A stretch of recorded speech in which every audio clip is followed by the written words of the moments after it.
Welcome to Finvine tutorial. इस tutorial में हम देखेंगे कि जब हम फिनेंशियल प्लानिंग कर रहे हैं तो इसकी जो सबसे पहली स्टेप है वो है क्लाइंट को ऐड करना। एक बार हमने क्लाइंट का डेटा ले लिया और उसके ऊपर उसका फिनेंशियल प्लानिंग किया तो इन फ्यूचर हम कभी भी उसका डेटा वापस रिविजिट करके फॉलो अप क्लाइंट के साथ हम कर सकते हैं। ये पूरा का पूरा प्लानिंग उसका डॉक्यूमेंटेड रहेगा। दोस्तों, ये वीडियो में हम देखेंगे कि एक नए क्लाइंट को ऐड कैसा करना है और जिन जिन क्लाइंट्स को हमने ऐड किया उनका प्लानिंग किया हुआ है वो प्लानिंग आप वापस देख कैसे पाओगे, या फिर अगर वो डेटा को आपको एडिट करना है तो एडिट कैसे कर पाओगे। दोस्तों, जब हम ऐड क्लाइंट पे क्लिक करते हैं, आप सभी को पता है कि फिनवाइन ये सॉफ्टवेयर आपको हमेशा प्रोडक्ट या स्पेसिफिक कोई स्कीम रेकमेंड नहीं करेगा, बल्कि इसकी रिक्वायरमेंट, क्लाइंट की रिक्वायरमेंट क्या है और वो रिक्वायरमेंट को टेक केयर करने के लिए फिर रास्ता कोई भी हो सकता है, या तो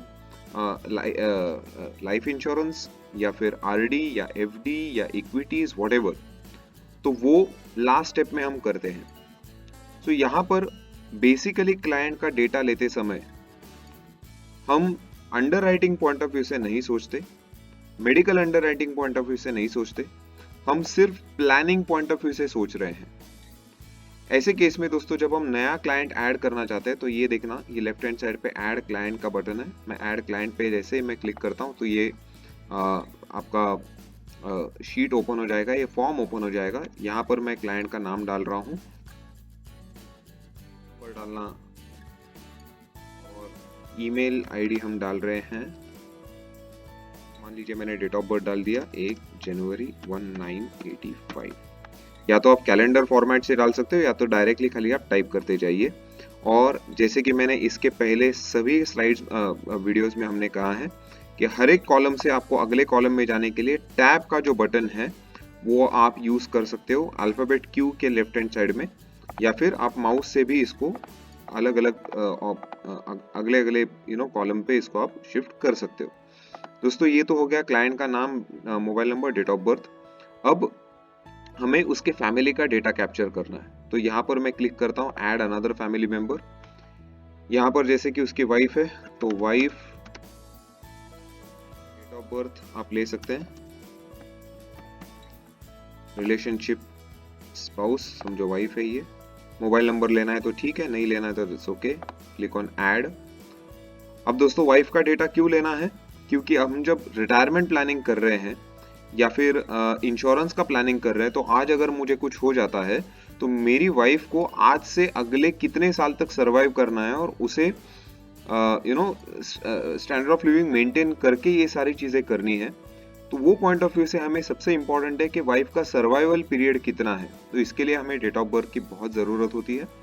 उसके अलावा बच्चों का अगर आपको फ्यूचर प्लानिंग करना है तो you have to add a family member.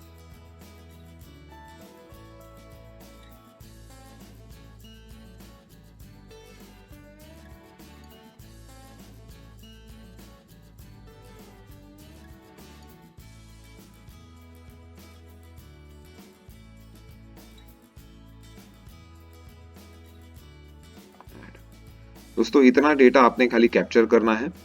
इसके नीचे बेसिकली आप जब डिजायर्ड हेल्थ इंश्योरेंस, जब हम क्लाइंट को जाके मिलते हैं, क्लाइंट एचएनआई है, सुपर एचएनआई है, तो अकॉर्डिंगली उनकी हेल्थ इंश्योरेंस की रिक्वायरमेंट्स ऊपर नीचे हो सकती है। So you can just modify. अगर आप मेडिक्लेम का काम कर रहे हैं तो एवरेज आपका टिकट साइज क्या है, अगर आपको लगता है कि he can buy up to 1 crore तो यहाँ पे आप क्विकली सिलेक्ट कर सकते हो ड्रॉप डाउन पे। Otherwise by default is 10 lakh rupees. इसका रिलेवेंस ये है दोस्तों कि प्लानिंग करते समय हम रिटायरमेंट का प्लानिंग कर रहे हैं, उसके बच्चों के फ्यूचर का प्लानिंग कर रहे हैं और इंश्योरेंस का प्लानिंग कर रहे हैं। इंश्योरेंस के प्लानिंग के वक्त उसका लाइफ इंश्योरेंस जो सबसे इंपॉर्टेंट है, पर्सनल एक्सीडेंट मतलब पार्शियल डिसेबिलिटी वगैरह हो गई तो वो, और तीसरा है हेल्थ इंश्योरेंस। तो ये तीनों पॉइंट ऑफ व्यू से हम प्लानिंग कर रहे हैं उनका। इसके लिए लाइफ इंश्योरेंस जो है ये ऑटोमेटिकली सॉफ्टवेयर कैलकुलेट करेगा, डिसेबिलिटी के लिए ऑटोमेटिकली सॉफ्टवेयर कैलकुलेट करेगा, बट हेल्थ इंश्योरेंस जो है दोस्तों ये आपको मैन्युअली सिलेक्ट करना है, क्योंकि it depends on his lifestyle, it depends on his choice of hospitals, it depends on the geography। आप कोई रूरल एरिया में रह रहे हो या क्लाइंट रूरल एरिया में है तो मुझे नहीं लगता 1 करोड़ की उसके ऐसा रिक्वायरमेंट होगी, बट अगर कोई अर्बन एरिया में रह रहा है ऐसे परिस्थिति में you can definitely suggest this. अब जब हम प्लानिंग की बातें कर रहे हैं दोस्तों, तो रिटायरमेंट पॉइंट ऑफ व्यू से हम उनका रिटायरमेंट एज पूछते हैं। अगर वो कहता है 55, 58, 60 वॉटेवर, तो आप यहाँ पे टाइप करके click on tab, you go to next column. यहाँ पर हम पूछ रहे हैं लाइफ एक्सपेक्टेंसी। अब दोस्तों लाइफ एक्सपेक्टेंसी मतलब हम क्लाइंट को पूछते हैं कि सर जब हम रिटायरमेंट प्लानिंग की बातें कर रहे हैं सर, तो रिटायरमेंट प्लानिंग में आपको क्या लगता है सर कि आपका लाइफ एक्सपेक्टेंसी मैक्सिमम क्या आप एक्सपेक्ट कर रहे हो? मतलब ये नहीं कि हम आपको अगले 100 साल तक पैसा देते जाएंगे।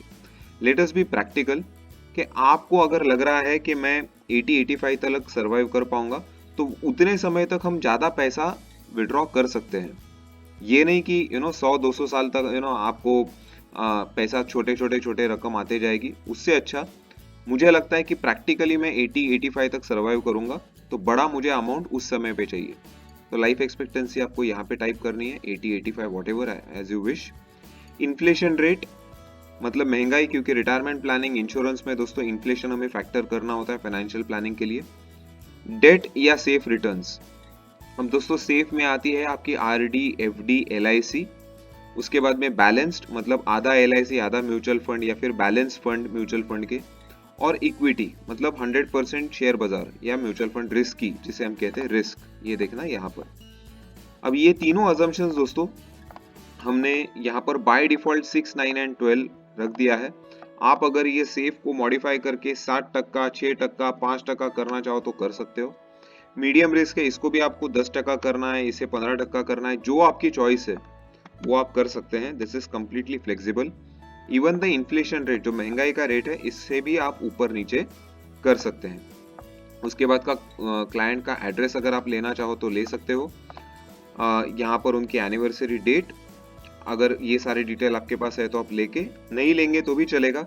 व्हाट इज मोस्ट इंपॉर्टेंट इस क्लाइंट का डेट ऑफ बर्थ, क्लाइंट का नंबर, आपके उनके वाइफ का date of birth, this is the most important factor to be considered, और उनके बच्चों का डेट ऑफ बर्थ। ये करके दोस्तों हम जैसे ही सबमिट के बटन पे क्लिक करेंगे तो उनका ये जो शीट है, ये जो कैलकुलेटर का शीट है, ये पूरा का पूरा खुल जाएगा। And now we can start with this actual financial planning. अब दोस्तों ये वीडियो में मैं आपको फाइनेंशियल प्लानिंग की शुरुआत नहीं बताऊंगा, उसके लिए आपको इसका अगला वाला जो वीडियो है वो देखना है, विच इज ट्यूटोरियल नंबर 4, जहां पर हम रिटायरमेंट प्लानिंग, फिर बच्चों का एजुकेशन, फिर उसका इंश्योरेंस प्लानिंग, जो ऐसे सारे ट्यूटोरियल्स आएंगे। बट ये ट्यूटोरियल में मैंने क्लाइंट एडिशन को आपको बताया है, और हमने आपको कहा था कि एग्जिस्टिंग जो क्लाइंट्स है उनका डेटा आपको कैसे मॉडिफाई करना है। तो जैसे यहाँ तक आप पहुंच गए नया क्लाइंट बनाकर, and from here you can start with the financial planning.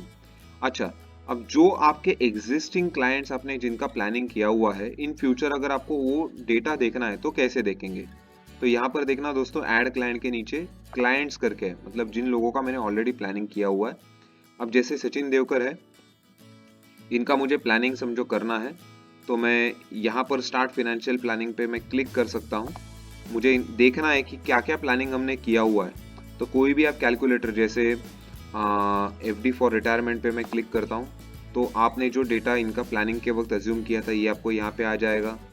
Okay, या फिर उनके बच्चों का फ्यूचर के पॉइंट ऑफ व्यू से आपने जो प्लान किया था ये यहाँ पे आ जाएगा। तो पास्ट में आपने जितना भी प्लानिंग किया है दोस्तों, ये यहाँ पे आ जाएगा। उनका पूरा जो 18-19 पन्नों का फाइनेंशियल प्लानिंग रिपोर्ट है, यहाँ पे आप क्लिक करके वो डाउनलोड भी आप कर सकते हो। हाँ, एक चीज है कि जहां पर हम क्लाइंट्स के ऊपर जा रहे हैं, और यही सचिन देवकर जब मैंने प्लान किया था तभी उनको एक बच्ची थी। अब मान लीजिएगा 1-2 साल के बाद he is blessed with another child, उनको और एक बच्चा हुआ, और अब वो बच्चे का एडिशन करना है इनके पोर्टफोलियो में, इनके एज अ क्लाइंट। तो यहाँ पर दोस्तों प्लानिंग पॉइंट ऑफ व्यू से अगर एडिट करना है तो यहाँ पर देखिएगा, ये एडिट का बटन है, इस पे आप क्लिक करिएगा, और ये वाइफ और डॉटर, ये दोनों का इनका डेटा था इनका। यहाँ पर ऐड अनदर फैमिली मेंबर आप कर सकते हो। तो जैसे और डेट ऑफ बर्थ है मान लीजिए 040520222020 he is a son and click on add. जैसे ही दोस्तों हम ये ऐड करेंगे ये यहाँ पे ऐड हो जाएगा and now you can click on submit और ये डेटा इनका ऐड हो गया। अब जैसे ही इनका ये डेटा ऐड हो जाएगा दोस्तों you can start with the financial planning for his second child also. और वो कैसे करना है वो हम हमारा जो अगला ट्यूटोरियल है उसमें हम लोग देखेंगे। उम्मीद करते हैं आपको ये वीडियो पसंद आया रहेगा और ऐसे ही वीडियोस को देखने के लिए, इस ट्यूटोरियल को और सीखने के लिए, समझने के लिए हमारे यूट्यूब चैनल को सब्सक्राइब करिएगा, लाइक करिएगा, बेल आइकन पे क्लिक करिएगा और आपके सभी फ्रेंड्स और कलीग्स जो फाइनेंशियल एडवाइजर्स हैं उनको ये सॉफ्टवेयर रेकमेंड करिएगा। Thanks a lot.